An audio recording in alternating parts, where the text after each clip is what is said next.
Shalom Bapak Ibu Saudara, mari kita ngomongin firman Tuhan.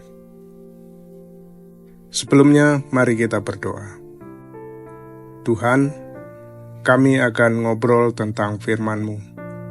Bimbing kami ya Roh Kudus, agar kami bukan saja ngobrol tentang firman-Mu, tetapi kami menjadi pelaku yang setia. Dalam nama Yesus, firman yang hidup, kami berdoa. Amin. Hari ini kita ngopi dari Efesus 2 ayat 8-10. Karena kasih karunia kamu diselamatkan oleh iman. Itu bukan hasil usahamu, tetapi pemberian Allah. Itu bukan hasil pekerjaanmu. Jangan ada orang yang memegahkan diri. Karena kita ini buatan Allah, diciptakan dalam Kristus Yesus untuk melakukan pekerjaan baik yang dipersiapkan Allah sebelumnya. Ia mau supaya kita hidup di dalamnya. Demikian firman Tuhan, berbahagialah setiap orang yang mendengar, merenungkan, dan melakukannya. Judul renungan hari ini, diselamatkan oleh kasih karunia. Pernahkah saudara merasa bahwa nilai diri saudara bergantung pada seberapa banyak yang saudara lakukan untuk Tuhan? Atau mungkin saudara bertanya-tanya apakah saudara telah melakukan cukup untuk dikasihi oleh Allah? Ayat yang kita baca hari ini mengingatkan kita pada dua kebenaran yang mengubah hidup. Yang pertama, kita diselamatkan oleh kasih karunia, bukan karena perbuatan. Yang kedua, kita diselamatkan untuk suatu tujuan, bukan karena kepasifan. Efesus 2 ayat 8-10 mendasarkan identitas dan panggilan kita pada apa yang telah, sedang, dan akan Allah lakukan di dalam dan melalui kita. Paulus menulis kepada jemaat di Efesus, sekelompok orang yang percaya, non-Yahudi dan Yahudi. Di bagian awal pasal 2, Paulus menggambarkan masa lalu kita, yaitu mati di dalam dosa, dan membandingkannya dengan masa kini, yaitu hidup di dalam Yesus karena kasih karunia. Ayat-ayat ini adalah puncak dari pemikiran itu, yang menjelaskan sumber keselamatan dan hasil yang diharapkan.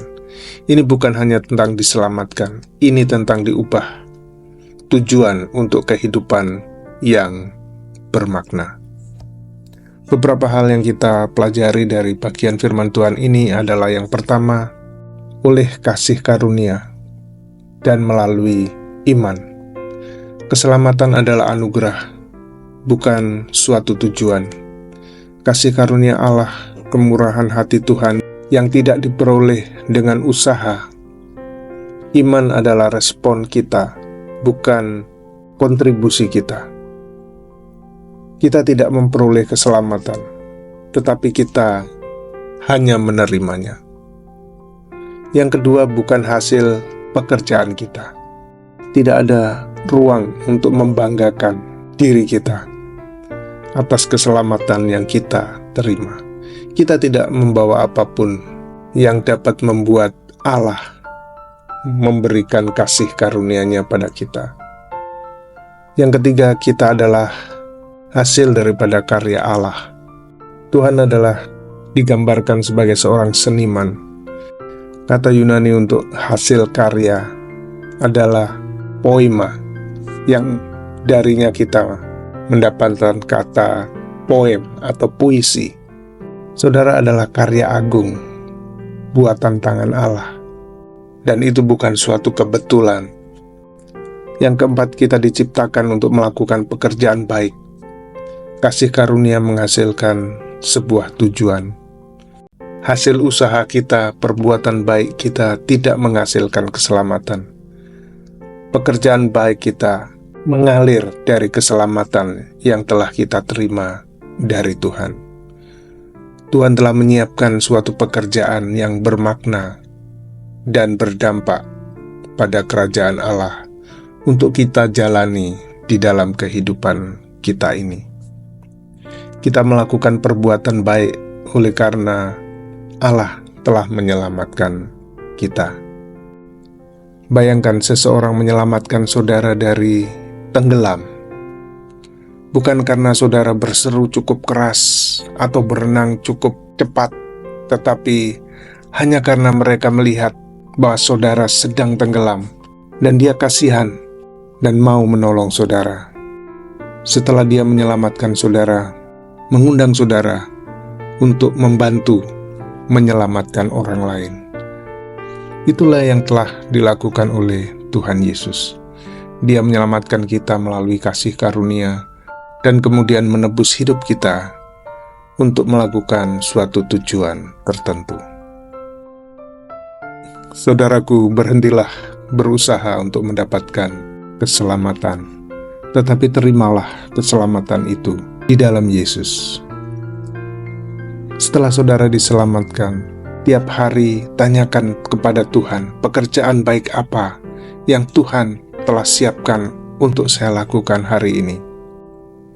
Mari kita berdoa. Bapa di surga, terima kasih karena Engkau telah menyelamatkanku oleh kasih karunia dan bukan oleh usaha yang aku lakukan. Aku menerima kasih karunia-Mu sebagai anugerah, bukan hadiah. Tolonglah aku untuk berjalan dengan iman dan melakukan perbuatan baik yang telah Engkau siapkan untuk aku lakukan. Kiranya hidupku dapat mencerminkan kasih karunia-Mu, dan kiranya aku tidak pernah lupa bahwa aku adalah hasil karya-Mu yang Engkau ciptakan untuk kemuliaan-Mu. Di dalam nama Yesus. Amin.